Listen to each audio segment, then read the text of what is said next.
ಸುವರ್ಣಸೌಧದಲ್ಲಿ ನಡೆದ ಬೆಳಗಾವಿ ವಿಭಾಗ ಮಟ್ಟದ ಪ್ರಗತಿ ಪರಿಶೀಲನಾ ಸಭೆಯಲ್ಲಿ ಮುಖ್ಯಮಂತ್ರಿ ಡಿಕೆ ಶಿವಕುಮಾರ್ ಅವರು ಬರ ನಿರ್ವಹಣೆ, ಕುಡಿಯುವ ನೀರು, ಕೃಷಿ, ಮೂಲಸೌಕರ್ಯ, ಅರಣ್ಯ ಅನುಮತಿಗಳ ರಸ್ತೆ ಕಾಮಗಾರಿಗಳು, ಮುಜರಾಯಿ ದೇವಸ್ಥಾನಗಳ ಭದ್ರತೆ ಹಾಗೂ ಆಡಳಿತದ ಜವಾಬ್ದಾರಿಗಳ ಕುರಿತು ಮಹತ್ವದ ನಿರ್ದೇಶನಗಳನ್ನು ನೀಡಿದರು.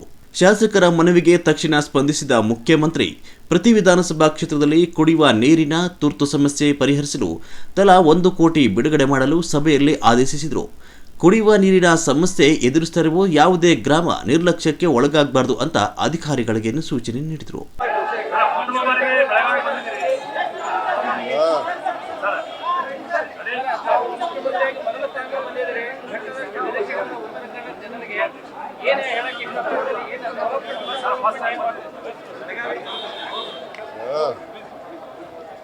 ಸರ್ಕಾರ ಬಂದ ಮೇಲೆ ಎಲ್ಲ ಕಡೆ ಏನೇನು ಪರಿಸ್ಥಿತಿ ಇದೆ,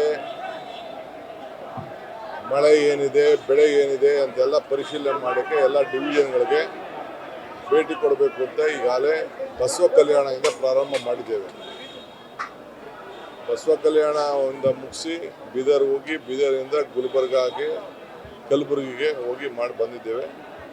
ಇವತ್ತು ಬೆಳಗಾಂ ಎಲ್ಲ ನಮ್ಮ ಮಿನಿಸ್ಟರ್ಸ್ ಬಂದಿದ್ದಾರೆ. ಇದನ್ನೆಲ್ಲ ನೋಡ್ತೀವಿ.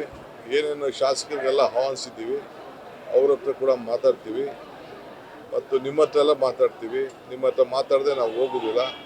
ಡೋಂಟ್ ವರಿ, ನಿಮ್ಮೆಲ್ಲರ ಸಹಕಾರ ಇರಲಿ. ನಿಮಗೆ ಶುಭವಾಗಲಿ.